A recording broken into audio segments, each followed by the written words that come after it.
Salut, si tu es entrepreneur ou si tu travailles dans le développement de produits, tu sais à quel point il est important d'évaluer régulièrement les performances de ton produit. Mais il est tout aussi important de s'assurer que tu travailles sur les bons sujets.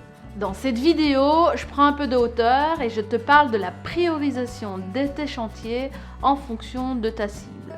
Quand je discute avec des entrepreneurs, je me rends compte que beaucoup de décisions se font encore autour d'un coin de table ou au feeling. Je me rends compte aussi qu'ils font déjà un peu de recherche et ça prend souvent la forme d'interviews ou de tests utilisateurs sur des sujets très précis.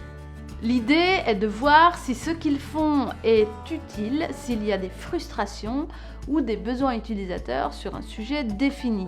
Et c'est très bien, ça a carrément du sens. L'idée est même de fonctionner par itération et valider petit à petit le produit avec sa cible. Le truc, c'est que le projet ou le problème qu'on traite n'est peut-être pas celui qu'on devrait traiter en priorité. Mais comment le savoir ? Tu as de la donnée sur des sujets précis puisque tu rencontres déjà ta cible. À chaque fois que tu es sur un nouveau projet, tu essaies de l'évaluer. Certains utilisent les sondages, d'autres discutent avec leur cible. Bref, tu as de la donnée qui est rangée dans des silos qui ne sont pas connectés entre eux. Tu vois où je veux en venir.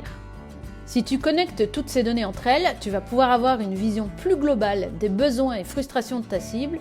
Ça va même te permettre d'affiner ton ou tes personas. Ce qui va t'aider à prioriser tes sujets. Je te donne un exemple. Imaginons que tu es propriétaire d'une entreprise qui vend des sacs à dos.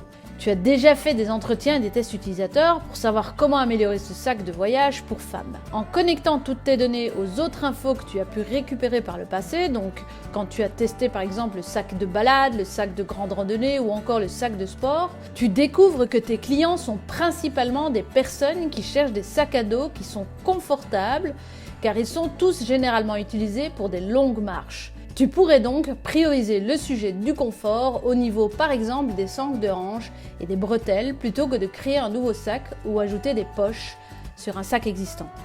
Pour conclure, je dirais oui, continue de tester et d'interviewer tes clients, c'est la base. N'attends pas d'avoir un sujet pour les rencontrer, ça doit devenir une routine avant, pendant et après la conception d'un produit, d'un événement ou quoi que ce soit d'autre. Et surtout, crée-toi une base de connaissances qui va t'aider à créer des choses utiles et impactantes tout en augmentant l'expérience positive avec ta marque. Ça va te permettre d'être toujours au plus près des attentes et des besoins de ta cible. Tu vas savoir où mettre l'énergie et à quel moment, ce qui va te faire gagner énormément de temps et ça te rend aussi beaucoup plus pertinent. Je te laisse avec ça.